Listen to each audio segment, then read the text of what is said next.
Hello, everyone, and welcome to Digital Photo Mentor live stream coming to you from a snowy Edmonton, Alberta today.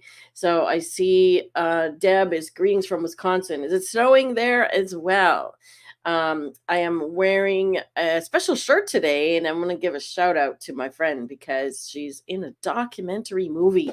My friend Sage Morin, and she is known as the matriarch. She is a female Indigenous wrestler, and she is in a documentary called The Death Tour. So if it comes to your area, check it out. She is a badass female wrestler. A lot of fun. Anyways, welcome today. We are going to be doing landscape photography today. So Deb says it is cold and cloudy. Yeah, we just got snow a week or two ago. So Florida sounds really good right about now. Hey, David from Ottawa. Welcome. Today we're going to be doing landscape photography. Kevin from Edmonton's North Side. Hey, welcome. So you know what it's like out there. At least it's not minus 35, so we shouldn't complain too hard, right? I got a few new images sent in this week, but I've got lots of great images that have been sent to me over the previous month. So we're going to be working on those today. And I do have both Lightroom and Luminar. And I've also got a couple of infrared images that Edward sent in. So if we have time, I'll show you how to process those. It's quite an interesting step. I don't do color infrared. I just do the more black and white infrared. So it was interesting for him to send me those. Different kind of conversion. So let me hop over here. I'm going to get out of this full screen mode here and get over into Lightroom, which is where I have some of the images. All right. So let's see what we want to work on today. Somebody sent in some new ones. Where are they? They were green. Linda sent in some new images. I'm seem to be missing one. Oh, here we go. This is one that Linda sent in, and it's a really kind of a neat farm scene, and she wanted to know how I would edit this one. So that's one option. We can work on that. Maybe let's take a vote today. I've got a few interesting ones. We got a mountain one with lots of contrast. This one's kind of neat from AJ. We've got some mountain scenes, one that's a little on the flat side. So we've got both problems or challenges, right? We've got images that have a lot of contrast, which is the left one, and then ones which have not as much contrast. Okay, so they have opposite challenges. We could deal with those. The farmhouse. For some reason, I think I edited this one before. And these ones of Marty. Is Marty here today? Haven't seen Marty yet. Nancy's here. Julia from Maryland. Okay, so Karen sent me a few, looks like from Africa. Oh, that one's kind of cool. We could do some neat things with that. And this one looks like Drumheller. That looks really familiar. Some nice light there. So we've got a few things to work with. Again, another one that is really high contrast, and potentially this is overblown. This one was sent in as a JPEG. So let me just talk about this one because no, it's not clipping. I want to check to see if this area here was clipping. Let me turn on my little pointer. And it's not, because I hit the J key on my keyboard to tell me if there's any clipping warnings. And there's not clipping. So what I was concerned about is that it's a JPEG and it was over the top, too bright, meaning I'm not going to get any detail back. But as you can see, if I dial this down, there is detail there. So we could certainly work with that one as well. And some more JPEGs, and then I'm not even sure what file format that is. Oh, that's Fuji. And then these are the raw files, the raw infrared, color infrared. So very different. And you'll see how that process is up. So let's start. Let's see who's here. I'll start with one of their images. Stephanie is here. Did you send in an image, Stephanie? Let me see if I have any of yours. No, I don't see any of yours in this category anyways.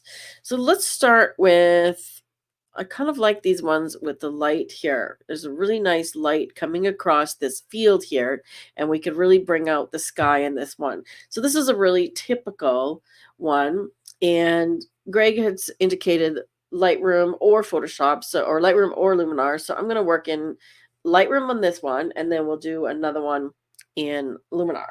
Okay. So as always, I'm going to start with the camera profile. We got a nice exposure here. So let's take a look. Landscape right out of the gate gives us more punch and contrast. So that's really nice. Right. I find that portrait actually does a nice job on landscapes as well. So I'm going to try standard versus landscape. So landscape gives us more blue and more contrast. I think I'm going to go with standard. Now let's go with landscape. Gives us a little bit more blue, and then I can just warm it up. Okay. The next thing I want to do is fix this white balance. It's really on the cool side. So cool meaning blue. And I'm just going to try the daylight preset, right? That looks much better. And I'm looking at the grass here. Okay. So the grass should be more yellow, right? It's almost kind of neutral in these hills as well. So it should be more yellowy orange. Okay, so daylight helps a lot. I find that the daylight preset on Lightroom adds too much magenta, so I usually dial it down to about 5 or 6, right? And that just takes out some of the pink, especially in the landscape. Okay, the next thing I want to do is a little bit of cropping. Not a lot, but a little. I think I want to go a little more landscape or panorama. So let's use the cropping tool. And I also want to make sure it's straight. It feels like maybe it's a little bit crooked. So there's a few ways you can do that. You can just click auto here, right? And it does what it thinks is making the image straight based on either it's trying to look for the horizon or verticals. And I'm not sure it got that right. Okay, so we could try that again. Another method you can use in the crop tool is this little ruler here, right? So if we know that the top of this is straight, I can choose to just stretch it across the horizon. Okay, this hill looks higher, so I'm not going to incorporate that hill. And that to me feels a little bit straighter, right? I'm also looking at this little hut here, or this, I guess it's a shack. And I'm kind of looking at the verticals, right? So is it truly vertical? Let's look maybe like that. So maybe it's not crooked after all, right? So maybe it's just doing a trick of the eyes because the hut itself looks like it's fairly straight, right? Then I'm going to go off aspect ratio, meaning I'm going to change the shape and go a little bit more panorama. I'm going to get rid of a bit of the grass. Okay, so the reason I'm cropping this, I did a whole session on cropping. The reason I'm cropping this is to get the focus a bit more into the valley here, which is a bit more the subject. Because right now, the foreground is really bright, and we can darken that with editing, but I can do it with cropping as well. Okay, so there's a light strip of grass, then a dark strip of grass, and then another light strip. So I'm just going to come in up to the dark strip here. Right, and then when I darken this bottom, these little bits will get darkened too. Then I'm going to come in a bit on the top, right? Because I like the clouds. We just don't need, like, half the image is sky, right? And it's not really the subject. So when you have something that takes up a large portion of the image, that's called visual mass. And unless that is the subject, it's going to draw attention, right? So I'm going to come down right about there. So we've got the horizon sort of on this third, okay? I like this panorama shape as well. I still feel like it's crooked, but we'll see how it goes. Right, now I'm going to do the shift double click on the whites and the blacks. Okay, so setting the endpoints. Notice how that added a whole bunch more contrast. Okay. And then I could bring the highlights down a little bit if I want to keep those in control. And I'm going to add a little bit of clarity overall. I usually keep this slider fairly low, around 12 or so. And then I will add local clarity and texture, right? Same with texture. I'm going to add a little bit. Now I'm going to use a preset to do a vignette because I want to check to see what happens if I do it around the edges or around the corners, right? So if I'm using a regular vignette, which is the effect tool, right? This is the shape it's making. Just come in a little bit more. There we go. And it's making the corners a bit too dark for my liking, right? Now there's a couple things I can check here. I can make sure that lens corrections is turned on because some lenses add darkness in the corners. So I'm going to turn that on in the lens correction panel, and look at that. Indeed, it not only straightened out some of the distortion, right? It also fixed the dark corners. You see that? Right? So this is another thing that I turn on almost all the time, and my camera, the Fuji, does it automatically. It imports the profile automatically. Okay, you could see that it recognized that this was a Nikon lens or a Nikon lens, and there's the one that was used, 18 to 55. Let's hope that's correct. Let's see, 18 to 55. Look at that. Okay, so it picked up that it was a Nikon with that lens. Okay, it's pretty smart that way. Now I want to deal with the sky separately. So I'm going to go in and do a mask on the sky because I want to add a little bit more drama, and it's a little bit blue for my liking. So I want to give it a bit more warmth.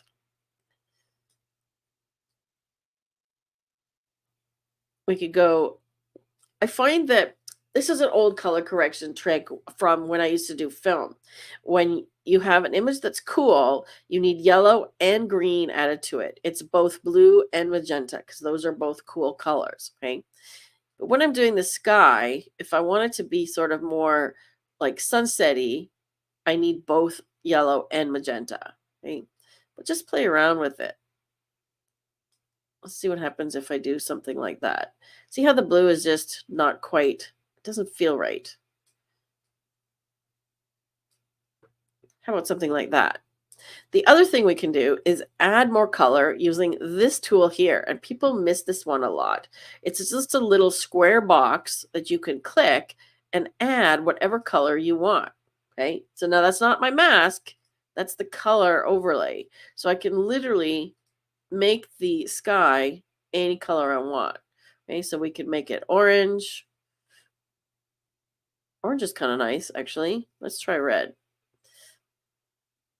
And then decide on how much saturation we want. Okay, so up is highly saturated. Let's do something like that. So that's kind of interesting. Okay, so when you have a sunset, you can really dial in a lot of color into the sky using this color tool. Right? And that's one that's forgotten a lot. Right? I'm going to name this one Sky. And then I'm going to do a second one. And I'm just going to make it really simple because I could do select subject. Actually, let's see what it comes up with. I could do select subject and see what it thinks is the subject, this area here. It's not so bad. So maybe I'll just add a little bit of texture while I'm here and clarity. And I think I want to bump the shadows a little bit here. Right? But that wasn't what I wanted to select. So I'm going to go back to sky using the little 3 dots here. Duplicate and invert. So I've already got the sky. I now want everything else. So I'm just going to do opposite. Easy. Okay. So use the method of selecting that's easiest to get the subject that you are looking for. Okay. I'm going to bring this shadows up a little bit. Okay. Now this is where I'm going to add more texture. Okay, because I wanted more texture in the land and not in the sky. Because when you add texture and clarity to the sky, it tends to pick up a lot of noise or grain, okay? Even at low ISOs. So this is going to be the land. And I'm not really sure that this one is doing anything good. So I'm just going to delete this one. Okay. And I'm going to add one more mask using a linear gradient because I want to just darken this foreground or some of these highlights. Okay, so I'm just going to come up like that and use the highlight slider. See how that's just bringing those highlights down, perhaps exposure a little bit, and it's just kind of minimizing these bright bits on the edge. Okay, I could stretch it out a little bit farther even if I want. Okay, grab this to tilt it. If you want your gradient mask to be straight with the edge, okay, I'll just do another one here to show you. If you want your linear gradient to be straight with the edge, hold the shift key down while you're dragging, okay, and it's going to be straight. Okay? So it matches. Oops, see, I let go too soon. Let's try that again. Linear gradient, hold the shift key. There we go. Okay, now it's straight with the edge. If you want to tilt, you just have to grab the edge, grab the middle thing. If you want to adjust the spread of the gradient, grab one of the others.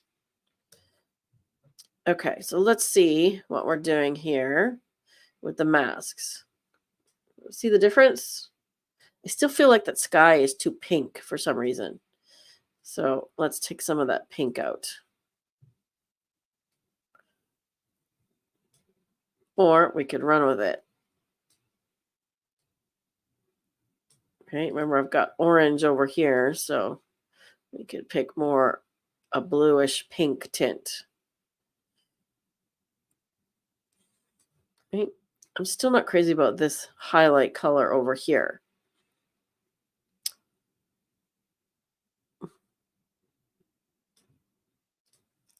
There we go. I'm still not crazy about the sky color at all, actually.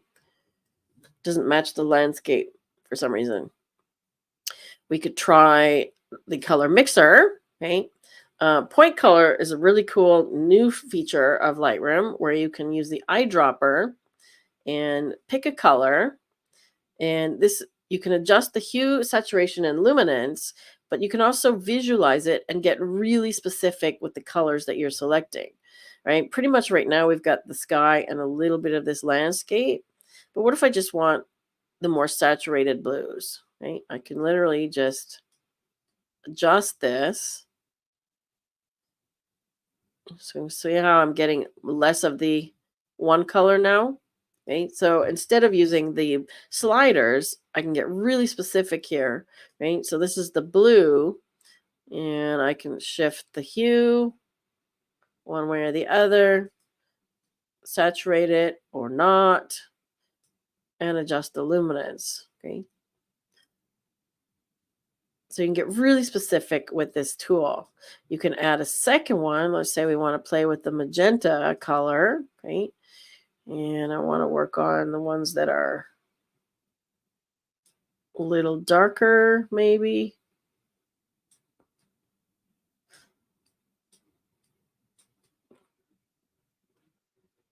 Let's move this guy over.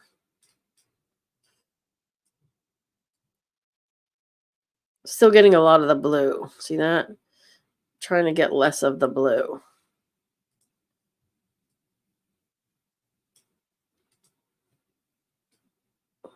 Like so, and then I can shift it like this, more purple, or let's go more blue. Let's see what that looks like. Are we doing anything good there? So getting rid of a little bit of the pink, maybe, is helpful. Let's give this one a bit more blue as well. I'm kind of liking that a little better. Like so. Let's try that. Okay, so let's see our before and after. One thing that I would like to mention is people want to get rid of contrast, okay? They want to get rid of the shadows, and they'll do things like punch the shadows up like this and bring the highlights down like this, you know, and try and lower the contrast, right? And then increase the saturation and the clarity, and you end up with something, you know, that looks like this, okay?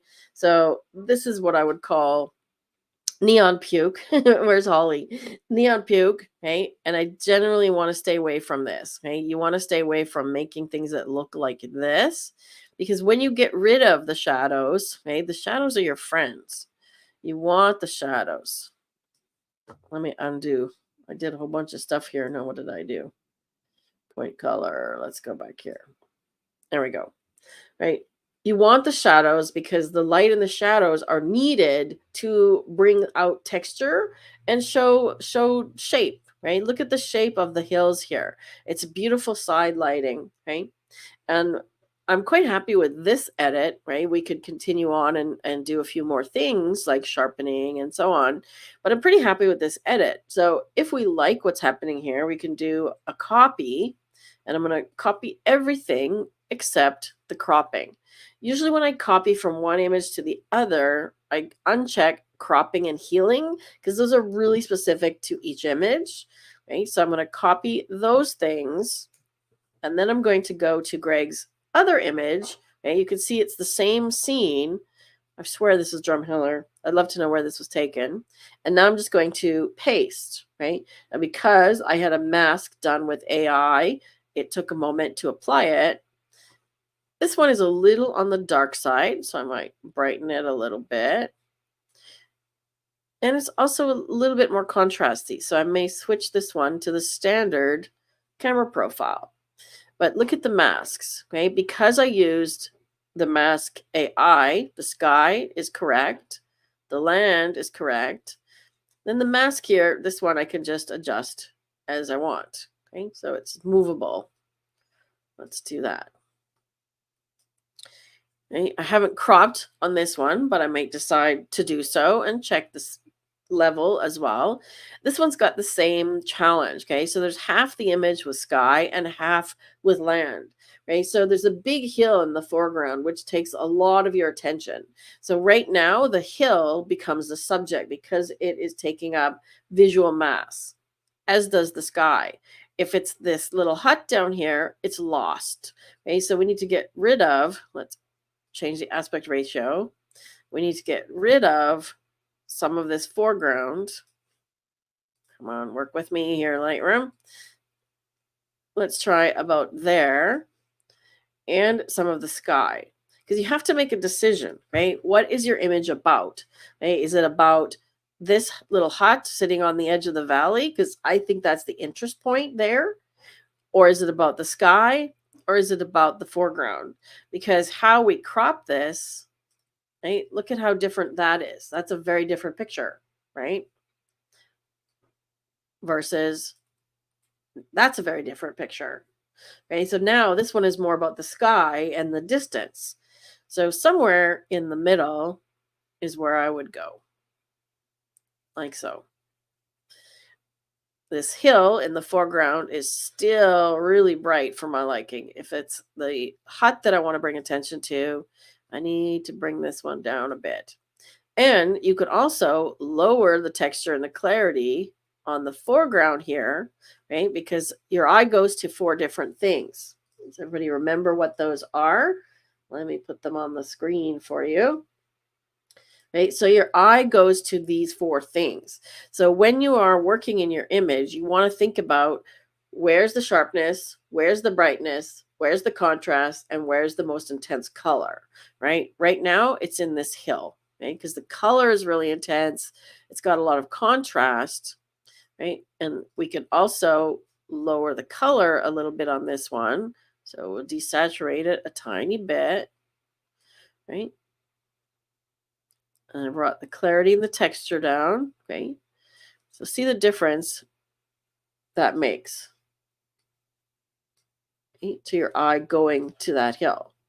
If you use my little upside down trick, right, when we look at the image upside down, right, where does your eye go? Right now, for me, it goes to the river, right? It goes to the river, and then it goes to this little hut. Still goes to the sky, so we could darken the sky a little bit. Still goes over here, right? So I could darken that a little bit more. Or you could keep these the same intensity and have an interplay between them, right?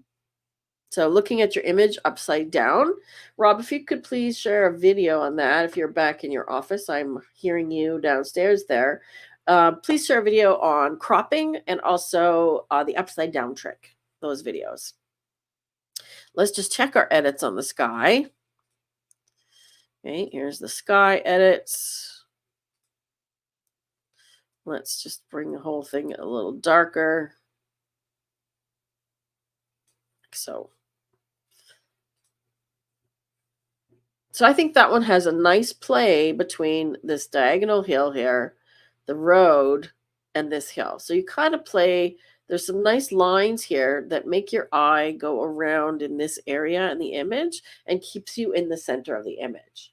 If I want to keep you even more, I could add another edge vignette here or just adjust this mask to get a bit more of this hill, like so. So I want to get just the foreground hill only. Right? So see how now this one is a little darker? Your eye goes here instead. Maryland in the house. Welcome. Okay. Any questions about some basic landscape editing in Lightroom?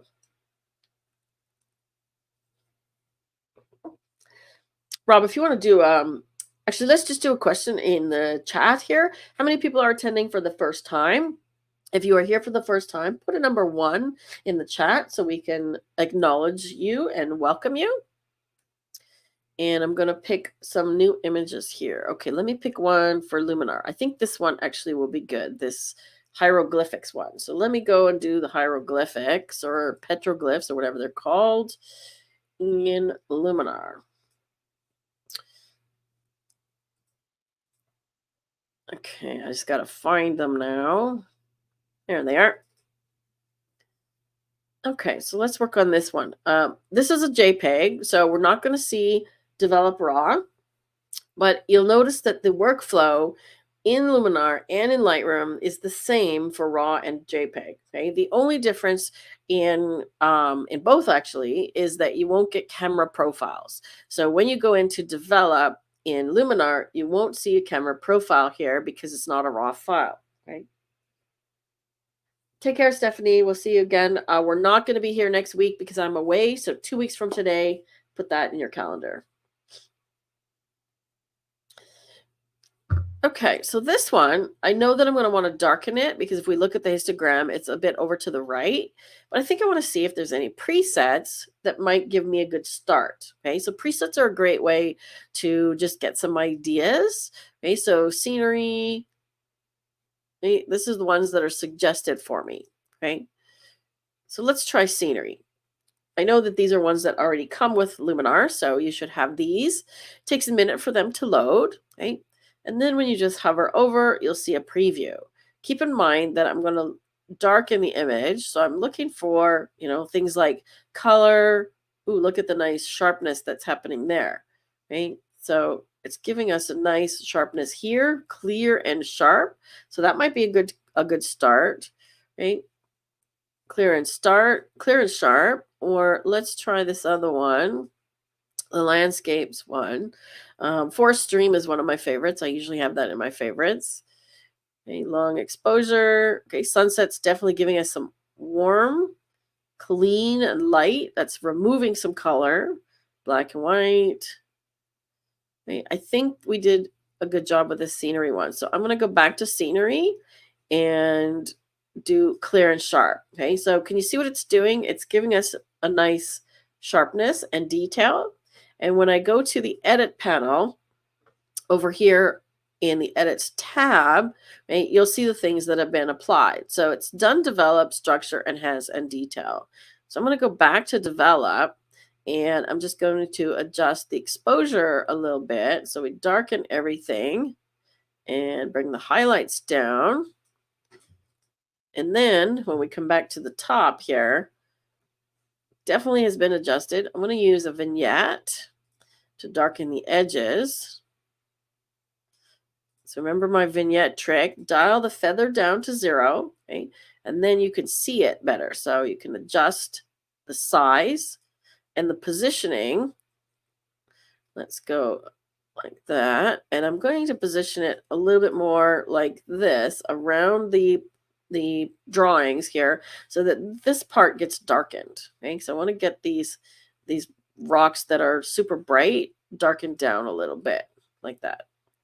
Okay, so now when I bring that feather back up, we can see what's happening. Right, so see how that's bringing the eye in to those drawings, like so. And as a matter of fact, we could go in and mask these. So just like I was talking about the detail on the graphs in the last one, we could do the same here as well. So this is applied. I'm going to add even more structure just so we can see it, right? You see what it's doing? Okay, this is applied to the entire image, but I really want to focus on this area here. So I'm going to use a radial gradient and make it oval and just sharpen this part of the image. Okay, so now I'm not adding structure to these parts. Oops, don't want to rotate. There we go. Okay, see what that's doing? Let me dial that down to something a bit more realistic. Right. Enhance is one that's adding some brightness. So honestly, I probably might even just remove this one. I have a cat on my desk. Munch, come on. Come on. She's making a disaster here. Come on. Move, move. Keep going. There you go. She's making a disaster on my desk. Details. I might do the same thing and mask radial gradient again. Okay, so I drag it out a little bit, change the shape, and then just keep going. So it's just adding sharpness to this area, okay? Now when I bring the vignette in, we're really getting this area here. Okay. I could take it another step further and use the blur tool, right? If we want to really focus in here. And the one that might be neat on this one actually is tilt shift. Okay, so I can use a tilt shift, and what you get with this is a center point where the stuff in the middle is sharp, okay? And the fade of the focus starts on this line. So you've got 5 different lines here, okay? So it starts fading the focus or blurring at this line out to this line, and then everything past here is fully blurred, right? So we can adjust this and get really specific about how we can blur these things. Okay. See that? You can go really extreme. And this is the one that makes what looks like miniature villages. If you want to make a miniature look, this is the tool to do it. Okay.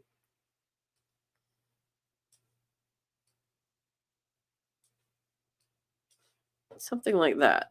I just want a little bit of blur, not too much. Right? So that's kind of something different, right? You can do a blur like that.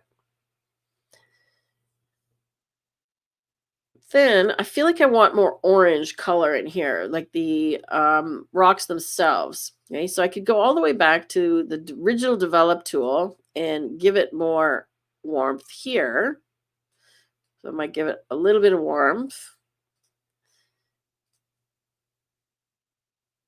But I'm going to try a lot. Okay, so the mood tool, and one of my favorites is in the creative section, sepia.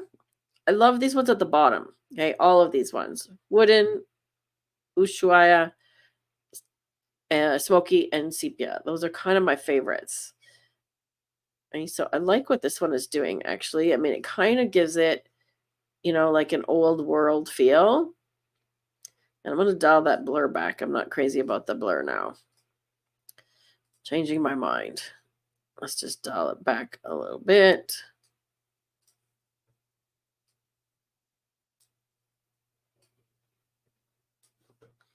Something, let's try more like that. I just felt this was too blurry down here. Right? I still feel like the edges are really bright, so I almost want to do another vignette. But I want to show you another way to do a vignette. Okay, you can do a second iteration of the develop tool, and you can get a little bit more specific. Okay, so I want to go really dark on this one, and what I'm going to do is the opposite. Okay, so I'm going to use the radial gradient again, and I'm just going to kind of bring it out like this and then invert it. So I'm darkening these edges. Okay, look at that. See what that's doing? But while we're here, I can do all kinds of things, right? I can add noise reduction, which effectively adds more blur. Right? I can sharpen the edge, which I don't want to do. I can lower the color as well. So we can do a little desaturation on the edges. And I'm going to add a little bit of black too.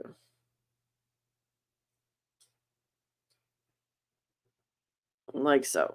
So I've gone fairly dramatic with this one, but I really wanted to bring out the drawings. I guess it would be called petroglyphs. Right? Look at the before and after. Right?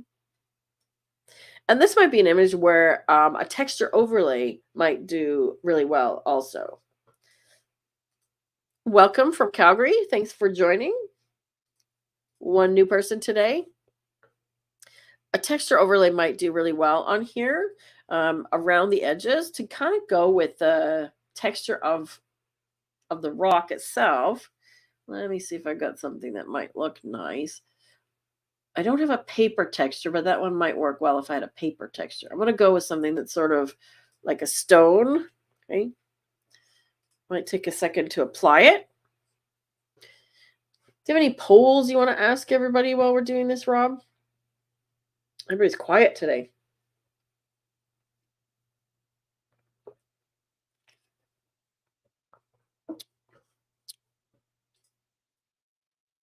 My Luminar is taking a moment to catch up. Great drama.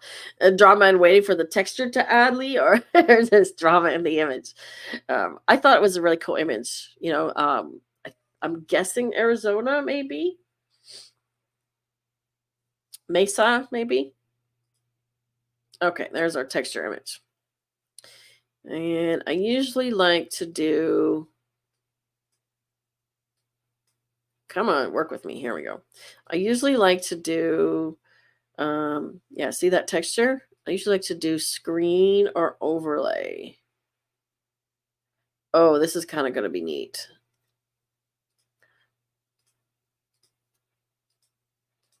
See what this is doing? It's kind of giving me double texture, which is neat. So I'm going to do that and then invert it. So the texture again is on the outside, right? So keep in mind, this is the whole layer that's being masked. But look what that's doing. It's giving me some texture in these rocks down here where they were kind of lacking detail, right? I'm going to do a little more masking here to erase it. I don't want it here. Right? And I don't think I want it on the bush. So just on these foreground ones. Like here. Right in there. So they were kind of lacking texture because of the exposure.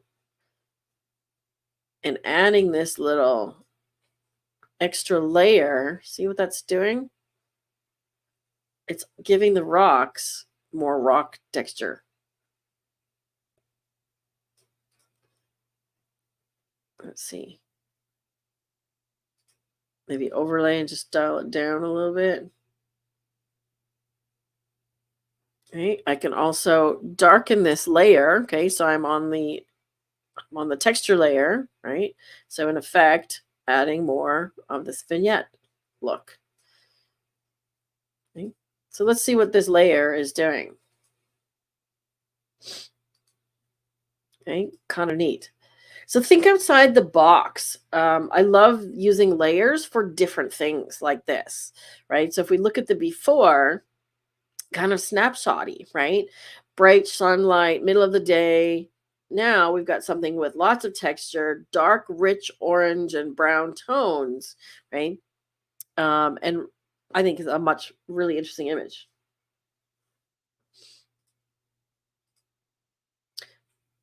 Hi, Brenda. New to your Sunday editing. I'm thrilled as I use Luminar Neo and I'm learning. Awesome. Thank you so much.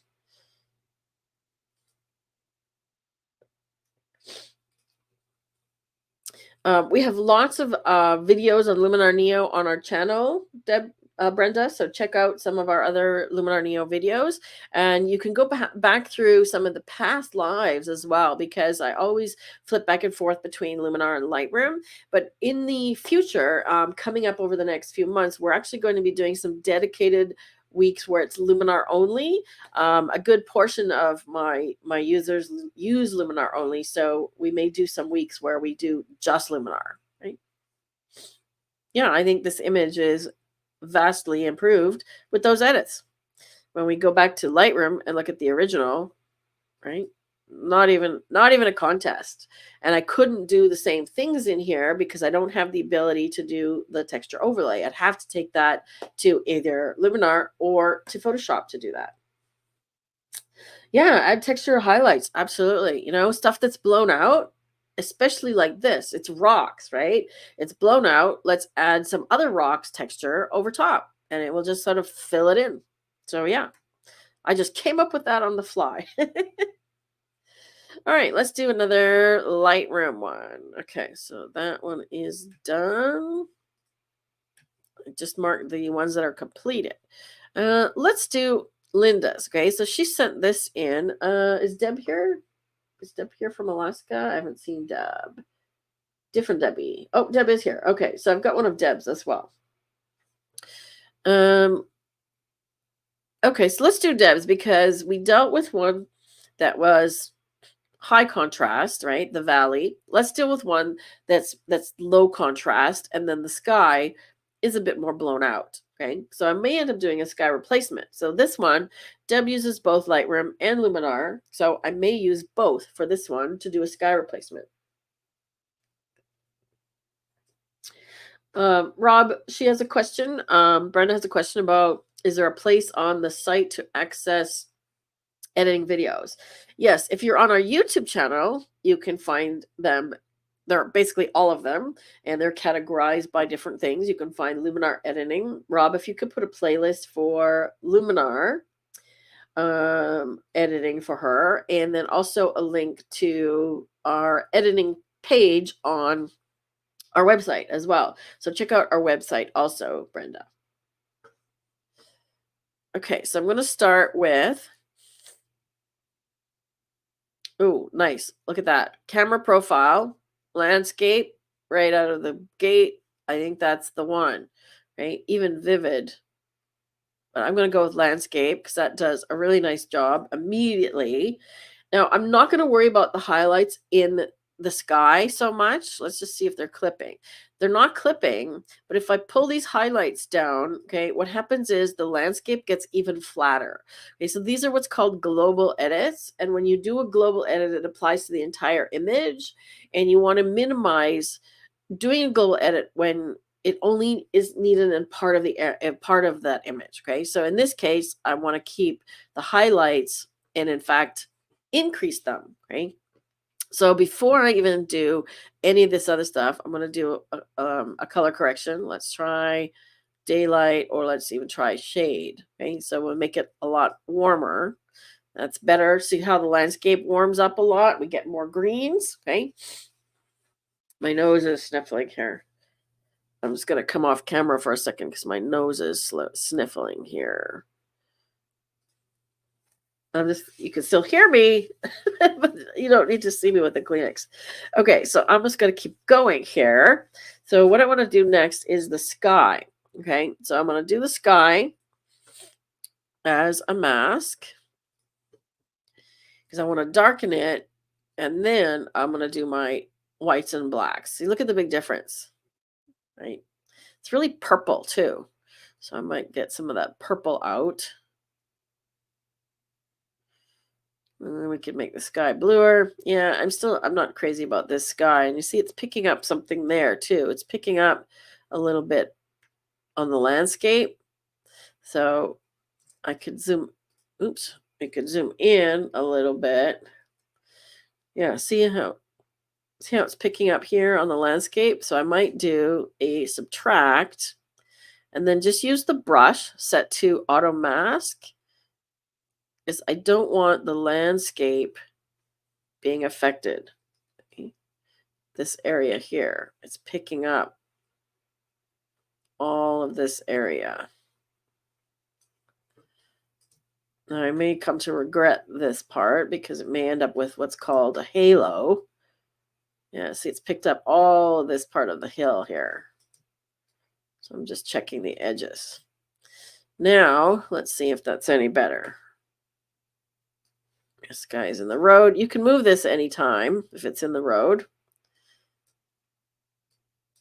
Okay, yeah, I came to regret that because now the sky is not matching this part of the landscape. So I'm going to turn off auto mask and lower the density. Keep my brush large. And what I'm going to do is I'm just going to do a pass over this area, which should actually paint it in a little bit. Right? Because I'm basically erasing what I just painted. Let's see if that does any better. So it's darkening a little bit more evenly now. That's what I'm looking for, is that it's even. Okay. Still not crazy about this sky. I'm not sure which way to go with this one yet.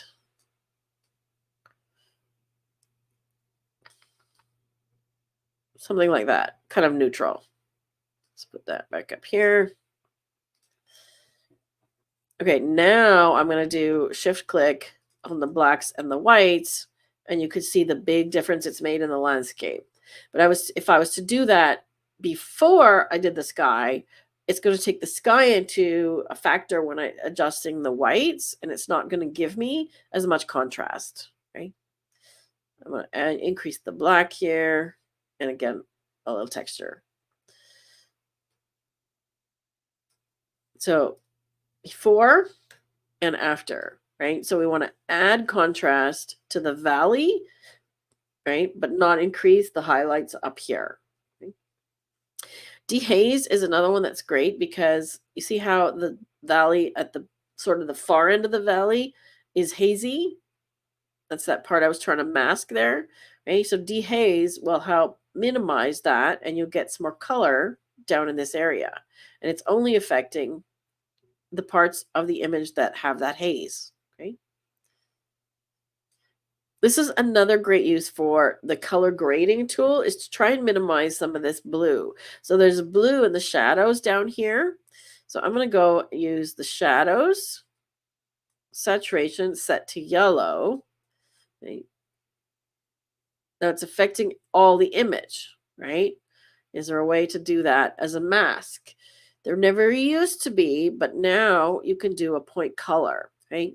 So when I create this, I can select color range. Let's do color range. And I'll just choose this.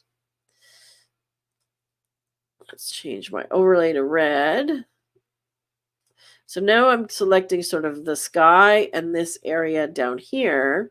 And if I want to get a little bit more, there we go. So now we're getting a little bit more of this valley, right, where the blue is in the shadows. There isn't an easy way to do that here other than with the curve. Okay, so we can go into the curve and you can add some yellow this way. Okay, so we're adding yellow into the shadows, maybe a little bit of red as well. So I'm going to go this way for red. So I'm just adjusting that. And maybe a little bit of green as well.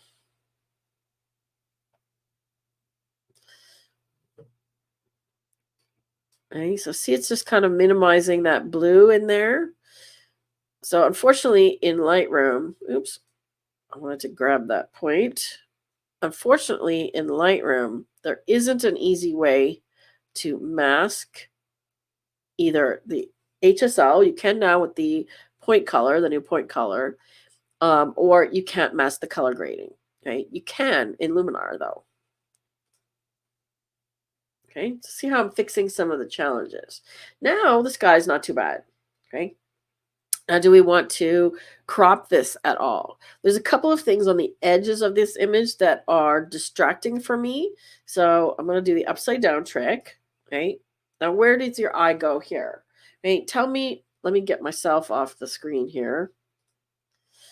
I'll go back to full screen. Okay. So tell me in the chat, where do your eyes go in this image? Where do your eyes go? I'll just put it full screen.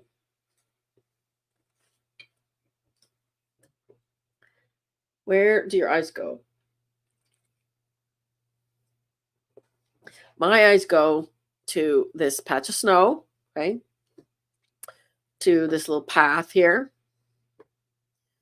to this bright spot on the hill, and to this rock and a little bit in the foreground. And then this little white spot up here kind of bugs me, as well as the sky is still bright, right? Now, I haven't put a vignette on yet, so we could do that. Hey, Holly. So David said the snow patch, the white rock, top of the mountain. Oh, interesting. Okay. Probably because of the contrast between the sky. Yeah. Okay. And are any of those things where you want the eye to go? Where do you want the eye to go? That's the key. So when you look at your image upside down, you want to ask yourself, where does it draw me to look, right? Because you're invested in your image because you took it, right? And it's harder for you to separate yourself from it than it's somebody who didn't take the image. So look at it upside down and ask yourself, okay, where does my eye get drawn, okay? And if it's not to the subject, you know those are the things you need to fix, right? So let's go back right side up, right? So the white rock, this little snow patch up here. So the snow patch, we could literally just crop out, right? So if I come in a little bit on the cropping, just get rid of that white spot. I like these rocks on this side. And I feel like there's a little too much stuff on this side, right? So I might decide to go off aspect ratio and come in a little bit because I feel like this area here is where I really want people to look. And even that snow, right? Because this is just a big pile of rocks. It's not sort of interesting to me. And now that we've come in, I can actually come back up here because the white little thing up there is gone. So if we go all the way to even here, right, now we've got some nice lines. It's almost square, right? I can deal with this snow a different way. We can add a preset, which adds an edge vignette. So I just added a quick edge vignette like this. Right. I want to make sure I got the lens corrections turned on. Okay. See how it always corrects. And I'm still not liking this white patch here, but this is a really quick, easy fix. Okay, so I'm just going to get a really big spot healing brush, and I'm going to use healing, and I'm just going to paint over. That's a little too big. That was a little too big.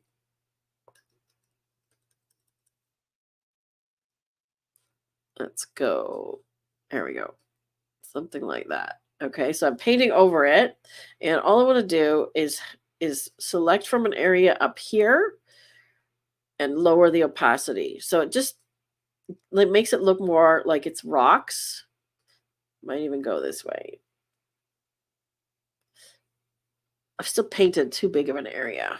I'm not doing a very good job painting. Let me paint again. Okay, there we go. I just want the snow. That's better. Okay, so it's going to try and fill it in. And I'm just going to increase the opacity. Let's go 100%. Look at that. Makes it look like rocks. So we can completely get rid of the snow. This one is actually really brilliant. Okay, so this is the content aware spot healing that's new in Lightroom. That looks pretty good. You can keep refreshing until you're happy with it, or you can actually, as it says, command drag on a section. So if I do command and then draw a square, it will pull from that area. Okay? That looks better. Got a little red dot up here, so that means that my masks need to be updated again. So the AI masks need to be updated. And it gives you that little red dot up here when that's occurring. Okay, so now, see what's happening? We're starting to get rid of some of those things that were distraction, right? I still think this foreground is a little bright, so I could do another gradient filter. Right? I got to that simply by pressing M on my keyboard, and it pops up.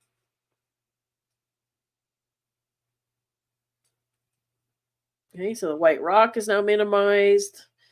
And let's see. Let's look at it upside down now and see where our eye goes. Okay, now where do we look? Better, right? Now your eye stays into the middle of the valley. Okay, so see how tone control really makes a big difference. And even like a little spot or something can take your eye away from the subject in a millisecond. Now where does your eye go? Okay. For me, it's that little path. This is really cool. Where is this Alaska, Deb? Is she still here? Obviously not this time of year.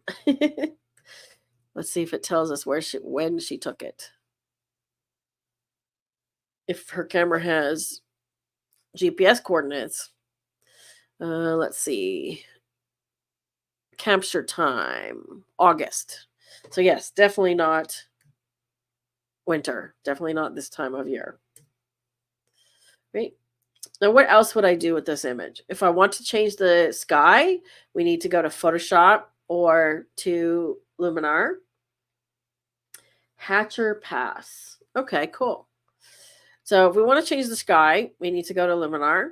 We can also mess with the colors of green a little bit more, right? And that's that we can stay with that color mixer. Even in just the regular color mixer, we can shift the greens to be more yellow and make it look like fall, right? Or make the yellows more green and intense. We can also shift the blue, so we can see if we can shift the sky into something that's workable. Yeah, I don't know what it is with these weird colored skies today, but I'm not crazy about that sky, to be honest. What if we do something drastic? What if we do that? Right? See, I think there's your subject. I think there's your subject. There's lots of foreground going on here, Deb, and then this path leading into the valley. Like I want to follow the path, but there's so much stuff and so much texture in the foreground that your eye stays here. So there's almost two pictures here. Let me do a virtual copy. Right? Let's look at two different croppings. Right? There's almost two pictures here. So let's do one. It's a little more like this. And we're going to get the snow because I didn't do a very good job of the snow. I kind of like this wall in the foreground here. So obviously I need to fix the snow.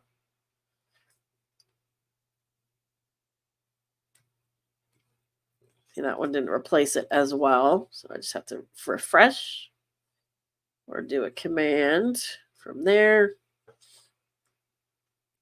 And we got the red dot again.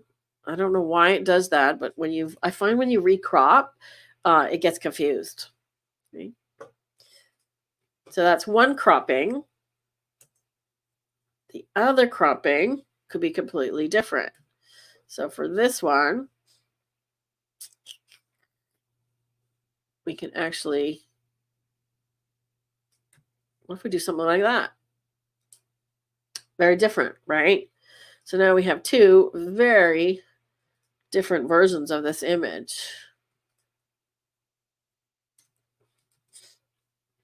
Let's take a vote. Left or right? And I could even go farther with this one on the right. Let's take it a little farther even. Let's crop it in even further up here. Oops, not tilting. Let's take it like so. Okay, so now left or right? Is it more about going into the valley in the sky, or is it more about the foreground? I kind of like the left one, to be honest, right? It gives me this mirroring. You've got this sort of curvy path down the middle. Let's see. The road is closed up there in the winter. Deb says left. Julia says left. Right with changes to the sky. So would you do a sky replacement, Marguerite? What's your vote on that one? Kevin says left.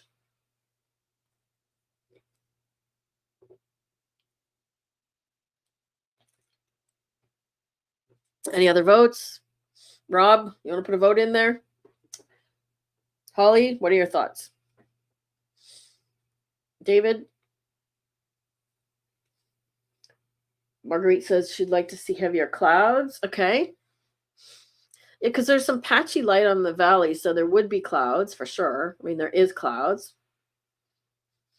Rob says right. So it seems to be a split decision on this one. All right, let's do a sky replacement then. And I'm just going to take it directly into Neo.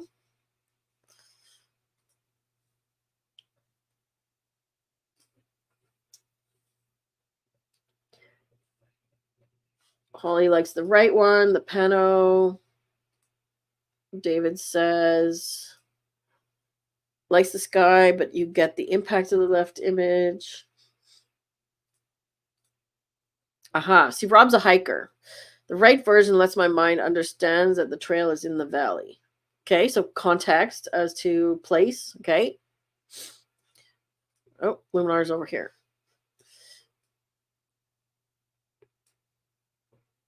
You know, the one thing that I really like about Luminar is when you move it, I have two monitors. And when I move it from one monitor to the other, it automatically adjusts to fit the screen. Lightroom doesn't do that, just so you know. Okay, so let's go do a sky replacement. Actually, we could do some landscape here too, because we've got the golden hour. Look at that. Golden hour. And foliage enhancer, if you've got my Luminar course, you'll know that I always move this to the left because the green is just out of whack. Okay, so that's doing some nice things. We've got dehaze here. Okay, so also it's picking up that color there. But let's do the sky replacement. We can also do some texture and details or structure and details here.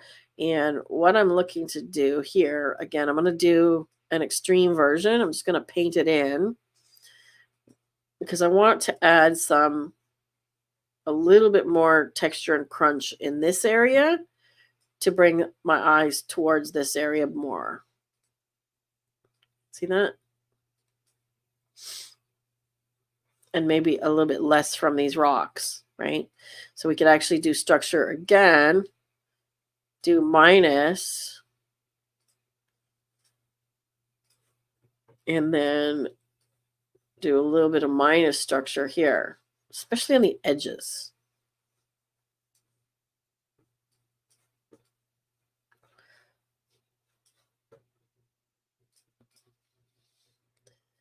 Okay, so just see what I'm doing there, just minimizing, balancing out the texture a little bit. Oh, the one tool that I talked about that Skylum has or Luminar has that Lightroom does not, and that is color harmony.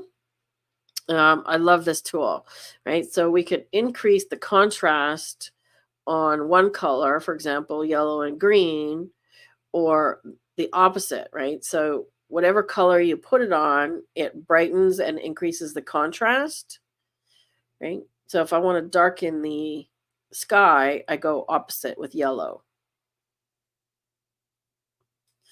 Let's bring it down, brilliance a little bit. And let's see if we can even shift the sky into something that's not a weird color. Okay, so a little more extreme than I wanted, but let's just take it up a little bit. Okay, sky AI. Let's do this. So it's giving me a suggestion of some. Let's try the suggestions. Oops. Apparently I didn't do anything. Let's try the suggestion. Bright blue sky number 2. Now I want to see how well it covers the original sky. That's the question I have here. It hasn't popped in yet. Not bad. There's a little bit of the original sky showing there and here. But if we increase the global slider, that should solve some of that.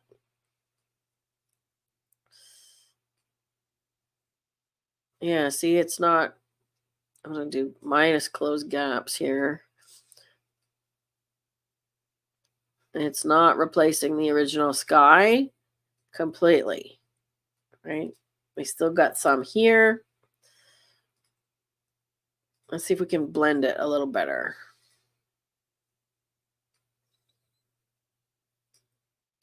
Are those mountains in the background? I can't tell if that's a mountain. Those are mountains. Aha! Okay, so I thought that was the sky. Okay, so no wonder we don't want to replace that then. We just have to deal with that little bit in the corner. Okay, well that changes everything. I thought that was part of the sky. Okay, so that's not bad. Let's see what happens if we choose a different one. Some wispy clouds, some fluffy clouds. That's kind of neat, actually. Let's try that one.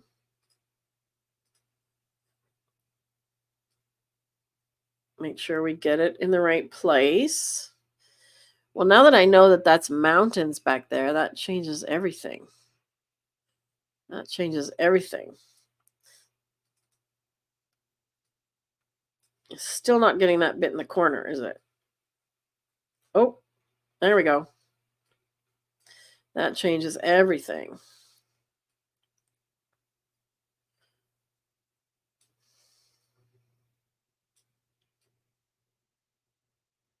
How about something like that? Or do we want more fluffy? What kind of clouds do you get in Alaska, Deb? What kind of clouds do you get? Well, that's kind of dramatic. It could produce that kind of lighting on that. Actually, I don't mind that at all. I don't mind that at all. We're losing those mountains in the background, though.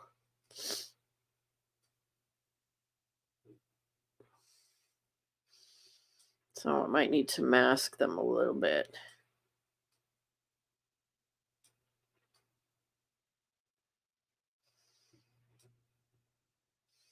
Thoughts? Sky's a little bit too. Let's warm it up a little bit. Okay. I use the atmospheric haze slider a lot because it sort of softens the sky. See that? And I might even just defocus it by 1 or so. Because way back in the distance there, it's starting to go out of focus. So I'm looking at, is the image itself out of focus in the distance? No, it's not really. So you've got lots of focus there. So I'm going to leave it. But that's not bad.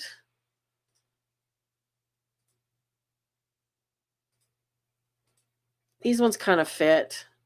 These ones kind of fit not so bad. So you really have to play with the positioning of your sky, where the clouds fall. Let's do something like that. Right, and now the scene relighting, the more relight we do, the more that it starts to affect the foreground as well. Okay, so be cautious of that.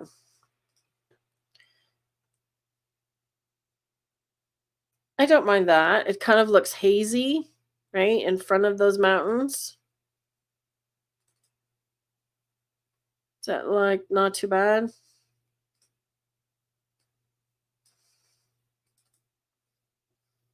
How's that? I do like it a bit warmer.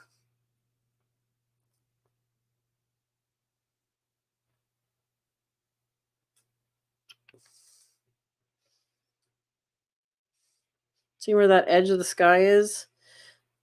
It's tricky to find the placement because technically it's in the middle of those mountains.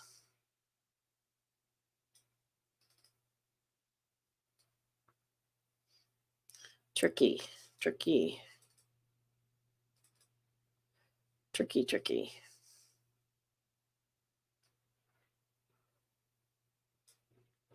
I really play with my settings a lot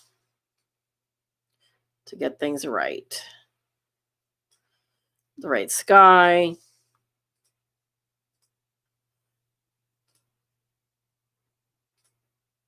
I like this one here. Okay, because it's smaller, I think. These clouds are smaller on the sky. It's a tricky one because of these. We can mask it. Right? I can do a little bit of erasing just across the clouds, across the mountains here. Just like that. There we go. How about that? I'm kind of not getting enough of the global here. It's not replacing over here now. See that? The original clouds are still there.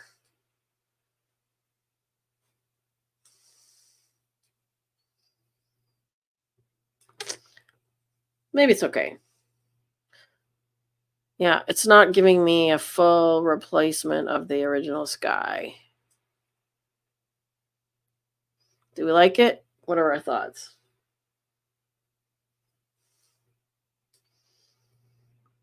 I think it's better. I'm not entirely sure it's the best sky yet, but I think it's better.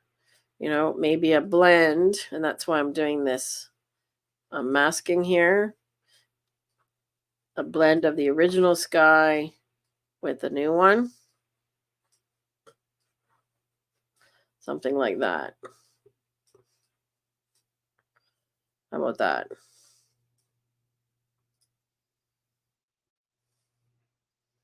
Yeah, because I think this is not actually sky here, to be honest. I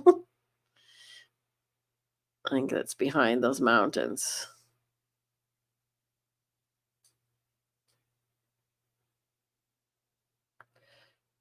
Yep. Let's just mask these guys. Definitely mountains.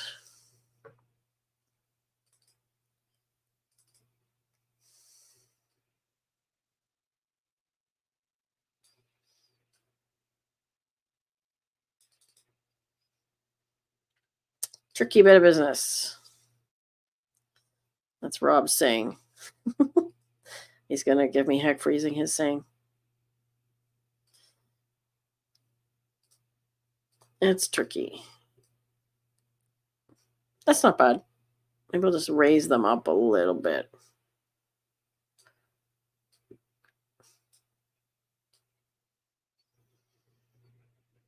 That's not bad. There we go.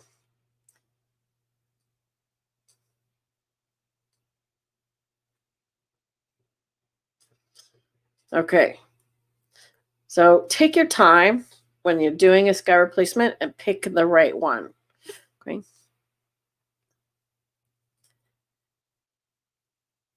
Now I think I'm just going to scale back this structure a little bit. I went a little crazy with this one.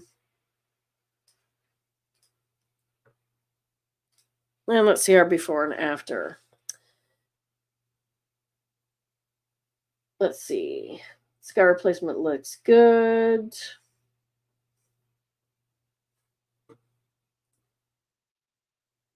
All right, let's see. Oh, you purchased the Luminar course. Awesome. Thanks so much.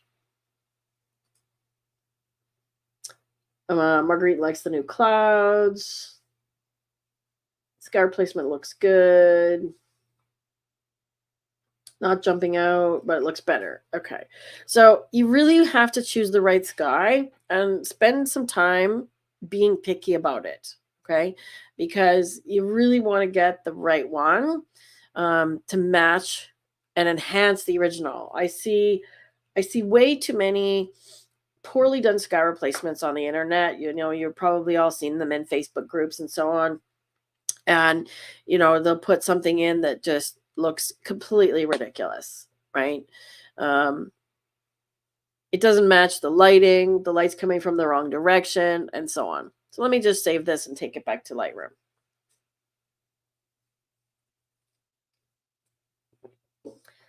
The idea with the sky replacement, it should be better, right? So now let's compare. So back to our cropped image compared to the new one with the new sky. Now, does everybody prefer the one on the left? And part of the thing that I like to do with these live editings, Brenda, is to share ideas, something that you might not have thought about.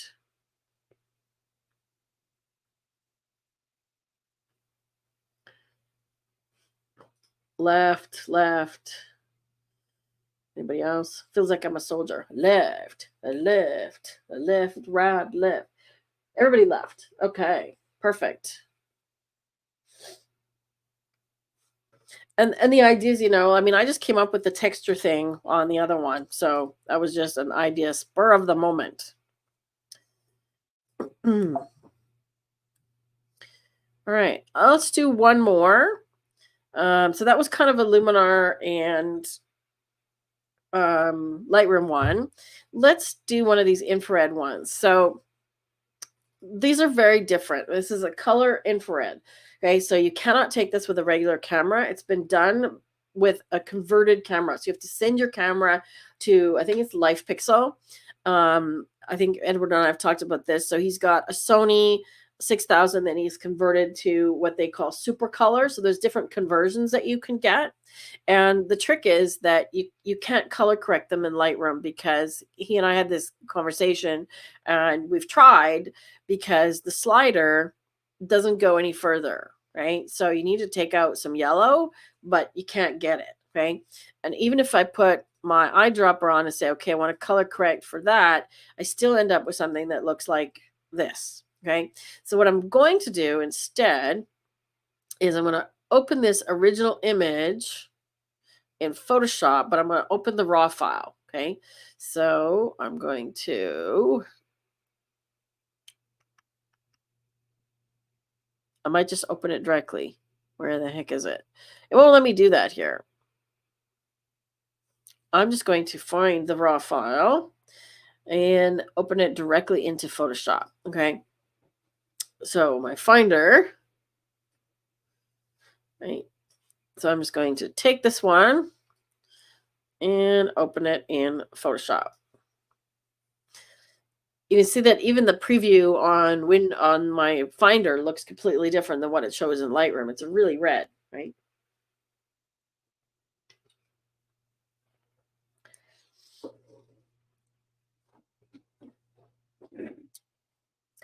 So when it opens in Photoshop, when you're opening a raw file, you'll get Adobe Camera Raw. Oops. Yeah, see, it always does that.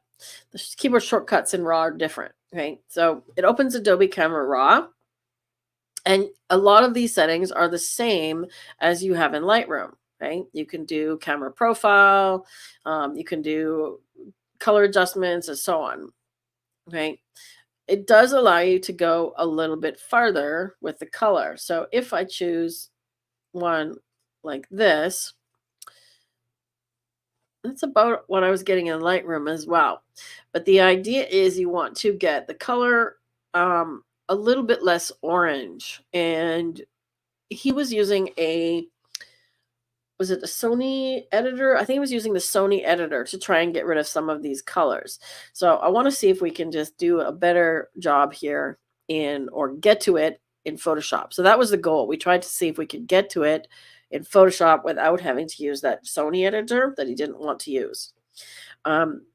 I'm not sure, but I'm going to open this in Photoshop directly. So what I want to show you is when you get to Photoshop, you have to do something called a channel adjustment. Okay, so you need to do a channel mixer layer, and you can get to that here. Where the heck is it? Channel mixer. Okay, so what that does, it adds a layer that is a channel mixer. And what you have to do is switch around the colors. Okay, so you end up on the red channel. You have to switch the red and the blue. So right now, red is at 100. You change it to 0, and you change blue to 100. I could be doing this completely wrong.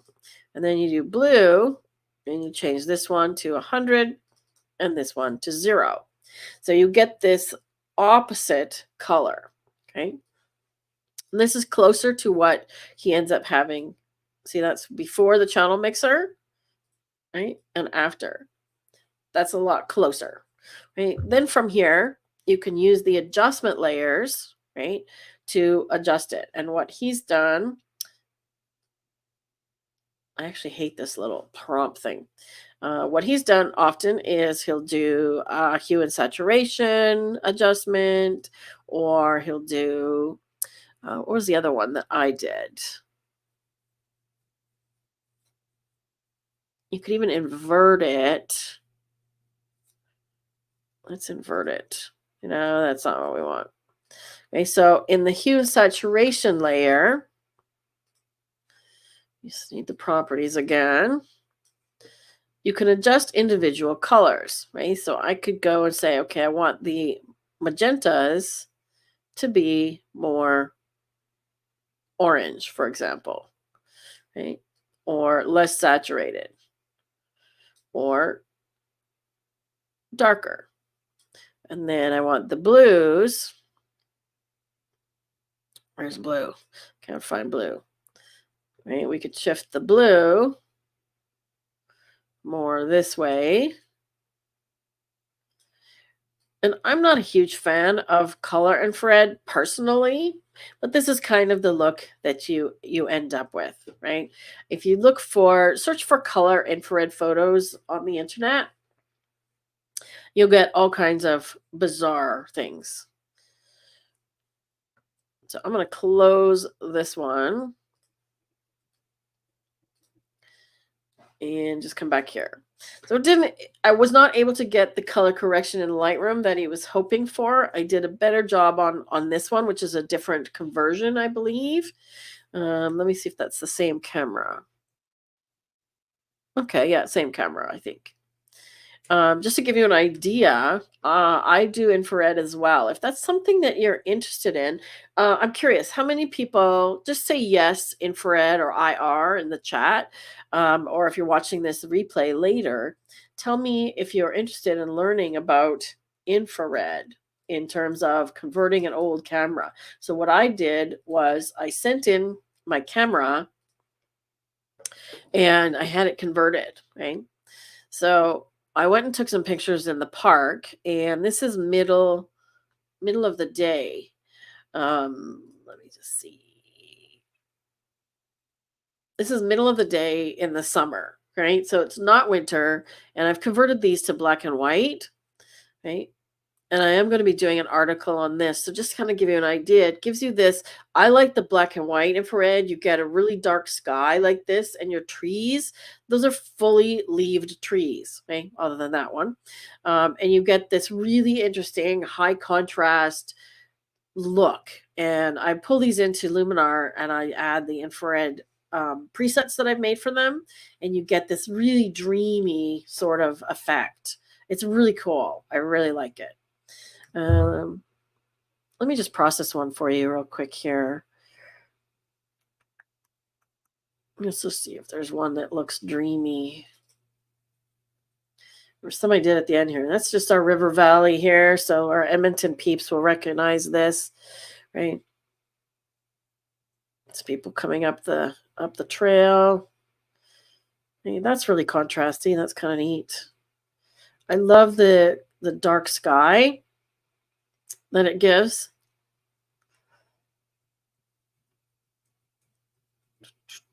I think I processed some of these. I just want to show you the effect that Luminar can give you with these kinds of images and get you this kind of soft glow. Oh, this is our deck. That's our deck. I think that's a squash growing there. Yeah, this is our yard. Probably a neighbor. Let me just do one of these ones with the contrast.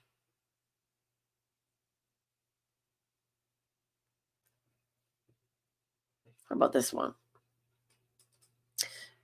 So when I take this one into Luminar, you end up getting this really neat glow effect, because I'll use Mystify or Mystical on it.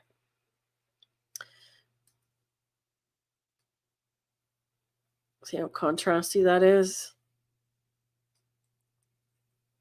Maybe too contrasty.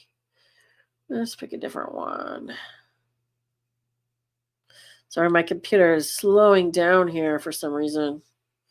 I got lots of stuff going on. Backlighting looks great on these as well. Maybe one like this.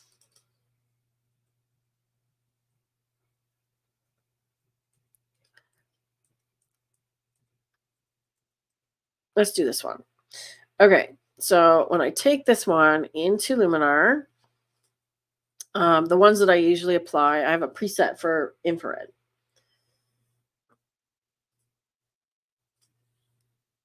Yeah, that's kind of my thought as well, Marguerite. I'm not a fan of the color infrared in general, right? But I know a lot of people have a lot of fun with it. Our guide in Vietnam, when we did Vietnam tour, he does a lot of infrared, and his stuff he's won quite a bit of awards with it.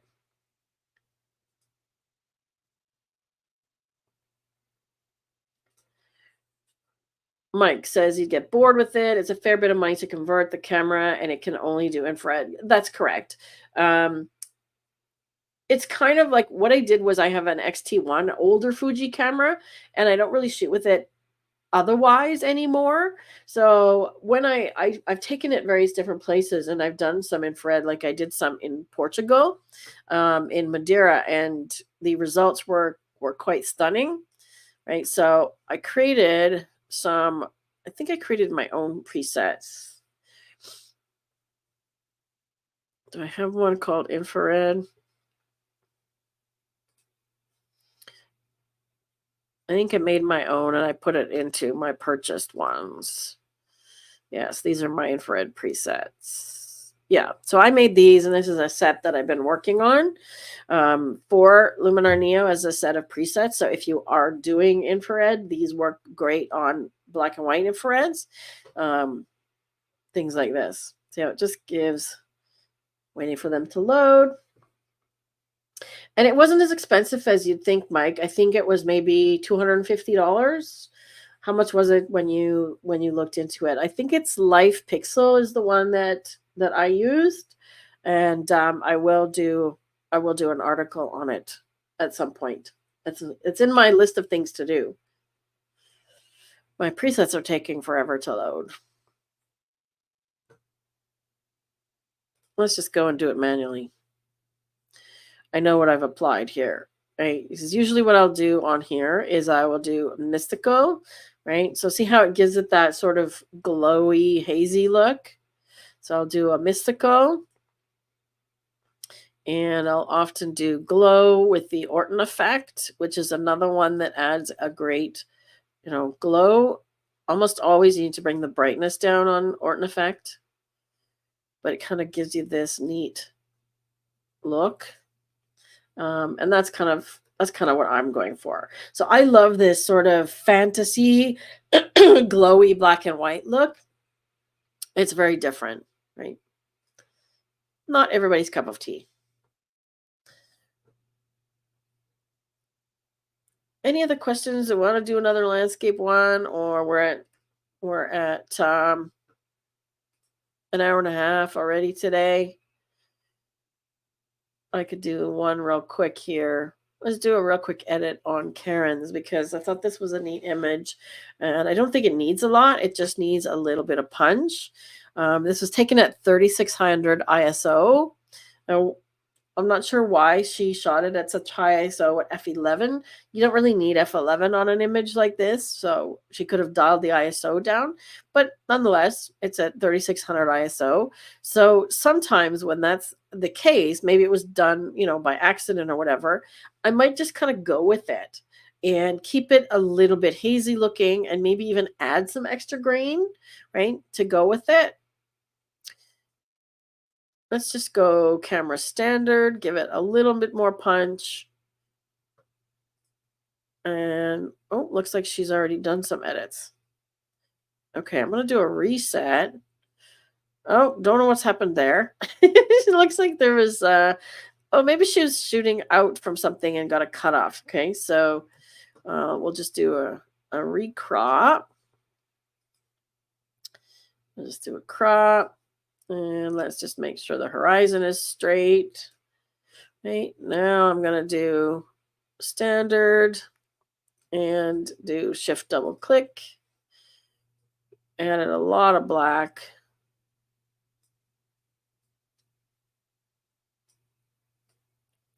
I'm trying to balance it to keep the colors a little softer. Right? Something like that. I'm still not 100% confident that it's straight. I'm going to use the ruler and go along the horizon here. There we go. And there's a little spot. Nope, that's on my screen. There was a spot there, but it's not on your screen. It's on my monitor, so I'm not going to fix that. Now I could do dehaze on this one, okay? But look what happens. Okay, the sky becomes really grainy.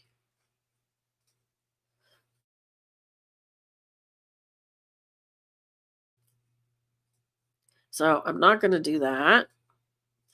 We might do some. So you could go two ways. Like I said, you could do denoise on this one, or you could embrace it.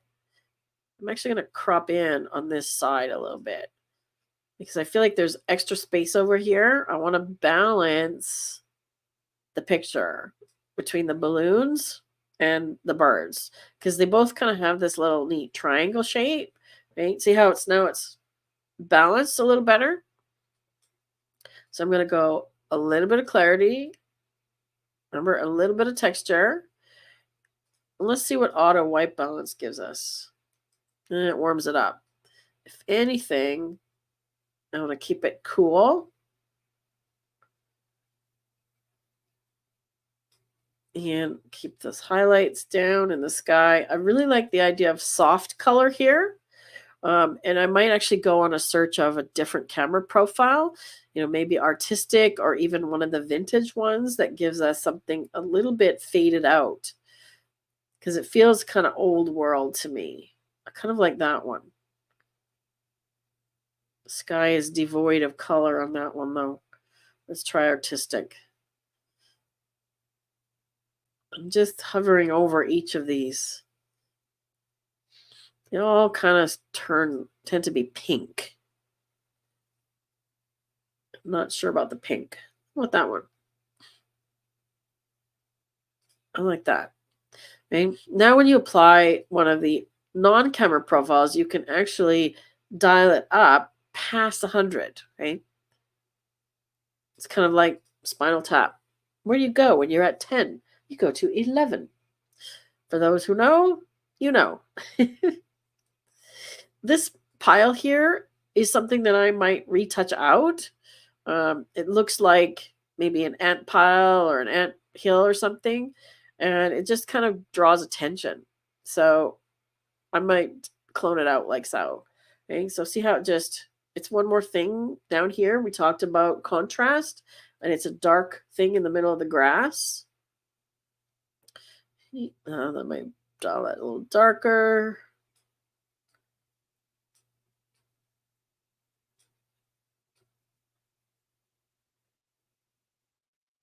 Ooh, there we go. Look at that. I can warm it up. Now we're talking. Now we're talking. Right? We can also work with the tone curve for color, remember? And color grading. So if I want to add some color into the shadows, if I want a little bit more orange or yellow. I feel like it's maybe Africa, like the Serengeti, like the savannah, right? So I want that sort of orange haze, like so. And then in the highlights, we could give it all kinds of color, but that pink kind of worked nice. That works nice. See where we're going with that.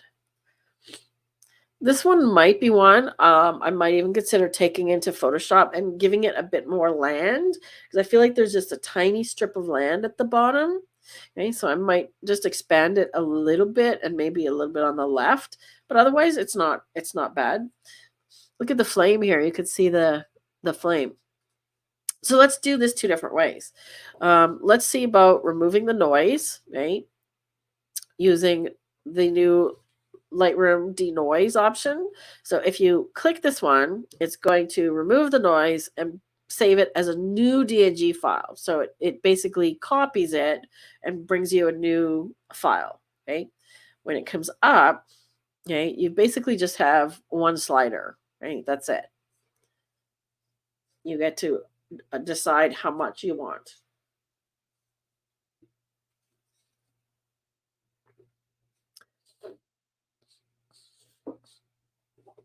It's taking its time about it, that's for sure.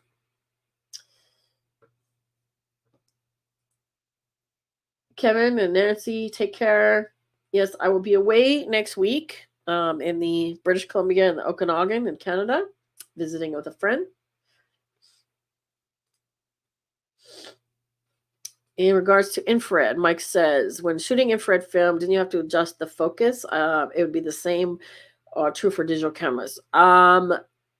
Yes, you did. There was a mark on your lens back in the day because I used to use black and white infrared. And they don't have those marks on lenses anymore, so it becomes tricky. But I believe when you get your camera converted, there's something that they do in that process, because you don't have to do that with the digital conversions. The images that I've taken have been sharp anyways. Conversion reasonable, you throw in the value of the camera. It can be only used for a specific kind of imaging. The cost goes up. The way that I looked at it, Mike, was that I like this kind of photography. So if it's not your, if it's not your thing, then obviously don't do it. Let me just get this noise reduction started here. Okay, I'm going to take it to extreme. Now it says it's going to take 2 minutes, so we'll see if it takes that long to make a new file.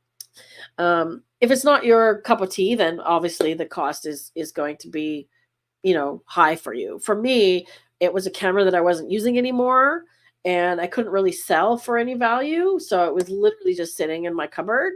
So for me, it made sense. Take care, Kevin. And who else had to go? Nancy. All right, so it's giving us, see the processing progress here, okay? It's going to take a while. So even with the Lightroom denoise, people have various opinions about, Luminar and how long it takes Luminar to process things. I find that Lightroom does a lot of times as well, and you see it stalling and hiccuping. And after the last update where we got the lens blur, it actually crashed my computer several times, where it actually froze my entire computer. Luminar has never done that, right? It has crashed and frozen, but it's never frozen my entire computer. Okay, here comes the file, I think. Okay. Let's see how it did with the noise reduction. Okay, so there's the new file. Let's compare these side by side. So keep in mind, I've not done any noise reduction on the first one. Okay. Let's do these in a comparison mode. Okay, so let's see which is which here.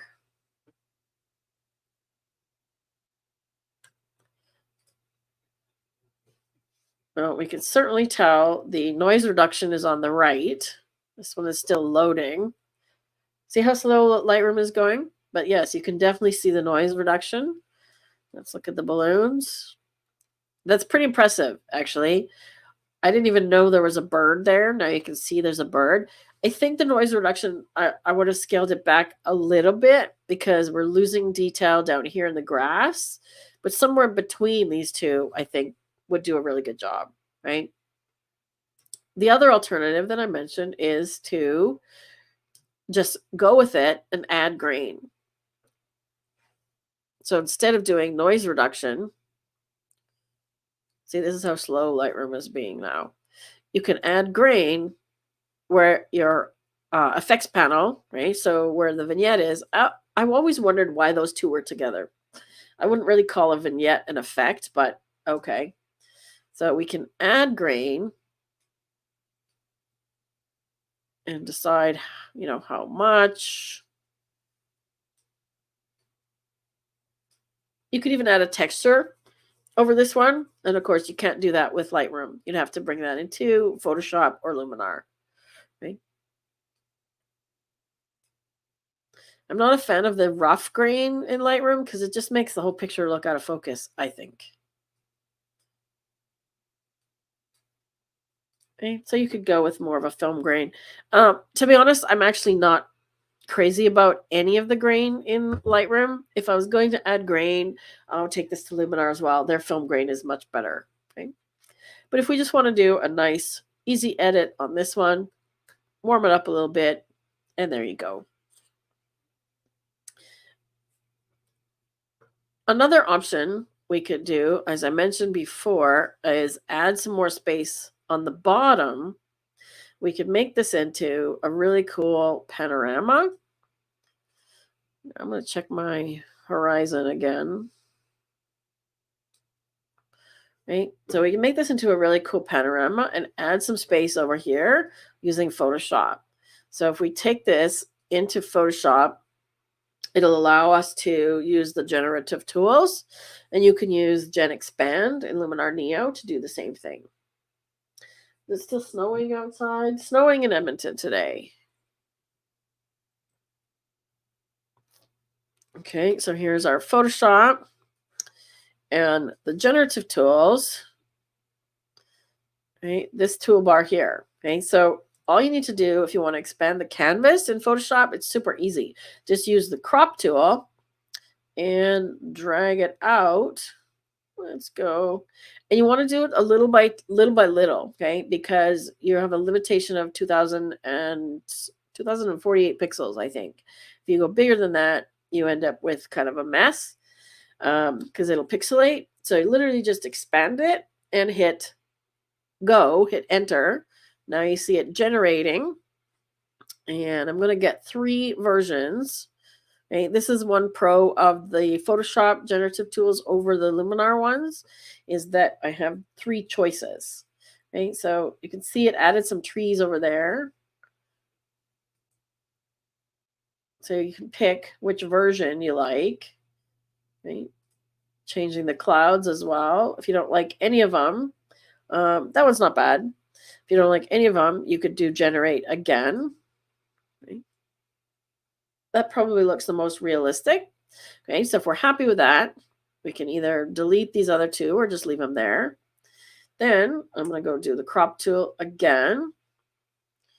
Let me just hide this one. Let me do the crop tool again and go a little farther.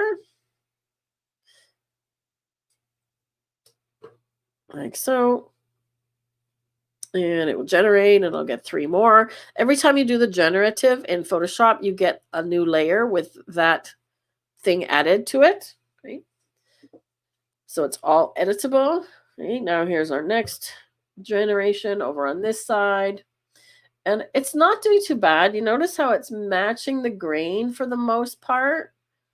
This one is a little bit less grainy. And you can see there's kind of a line here. So I might have to do a better blend of it. See, it's not blending so great. So I'm just going to undo back to this one. And let's do the bottom instead. So I'm going to do the bottom just a little bit.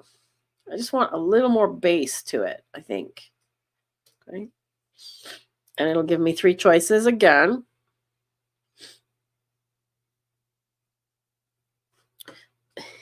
Mike. Well, now you're talking Rob's territory because he's from Saskatchewan. Yes, if you want some green. Well, we have green in Alberta as well, but different kind of green. Thanks, Mike. Okay, so now here's my 3 generations, right? Come in closer to see what they look like. Kind of blurry in the foreground. Not seeing a lot of detail. It certainly doesn't look like weeds or grass. This one's probably the closest to what I'm looking for, right? So the generative tools are not perfect. You can see the blend is not perfect, right? Like I mentioned, the grain is not quite matching up, right? You can actually add grain to any of these layers, right? But I just want to see what we can create here. So I'm looking at the clouds. How do they match? How do the trees match? Does it look realistic? How does the grass match? See, that looks like a mess. Doesn't look like trees at all. That looks better, but they look like they're just duplicating. And then this one doesn't look perfect, but the grass is better. So I would probably go with the first one, right? So now that I have all of my sort of layers added, you'd have to go in and fix some of this blending stuff, right? So what I would do is a stamp layer, and then I would turn that into a smart object and go to add some grain here. So that's under noise. I'm going to add noise. Okay, so I'm going to add noise because I want it just in these areas over here. Right, let's do that. Maybe let's do Gaussian. Okay, now we're getting closer. So I'm going to do that. Let's go with 6. And then, oops. What on earth happened there? Oh, there we go.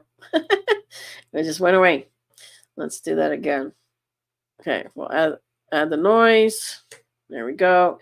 And then I just want it on this half of the image. So I'm going to mask it to these areas here that I added. Actually, an easier way to do that is to just double click on this. Oops, takes me back to the raw file. That's interesting. I want to double click because I want to select this layer is what I want to do.